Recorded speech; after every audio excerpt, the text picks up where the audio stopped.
सोलापूर पूर्व जिल्ह्यातील मोहोळ नगरपरिषद निवडणुकीच्या तयारीसाठी भारतीय जनता पक्षाने जोरदार तयारी सुरू केली असून माजी आमदार राम सातपुते यांनी आज इच्छुक उमेदवारांच्या मुलाखती घेतल्या।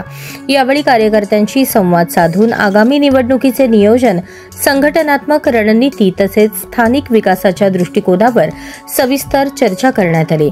याप्रसंगी बोलताना माजी आमदार राम सातपुते म्हणाले, स्थानिक पातळीवर जनतेच्या अपेक्षा पूर्ण करण्यासाठी कार्यक्षम, प्रामाणिक आणि विकासाभिमुख नेतृत्व आवश्यक आहे। पक्षाच्या तत्वांवर, जनसेवेच्या भावनेवर आणि लोकविश्वासावर आधारित उमेदवारांची निवड विजय निश्चित करेल। बैठकीदरम्यान पक्ष संघटन मजबूत करण्यावर तसेच मतदारांशी थेट संवाद साधण्यावर भर देण्यात आला।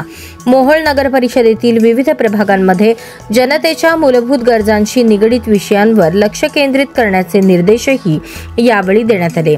यावेळी सोलापूर पूर्व जिल्हाध्यक्ष शशिकांत नाना चव्हाण यांना वाढदिवसाच्या शुभेच्छा देण्यात आल्या। त्यांच्या नेतृत्वात जिल्ह्यातील सर्व जागांवर भाजप बहुमताने विजयी होईल असा विश्वास व्यक्त करण्यात आला। या बैठकीस माजी आमदार राजन पाटील, जिल्हाध्यक्ष शशिकांत चव्हाण, जिल्हा सरचिटणीस विकास वाघमारे, मोहोळ उत्तर मंडलाध्यक्ष सतीश काळे, दक्षिण मंडलाध्यक्ष रमेश माने, जिल्हा उपाध्यक्ष प्रकाश चौरे, पिंटू राऊत, सुशील क्षीरसागर आदी पदाधिकारी आणि कार्यकर्ते उपस्थित होते।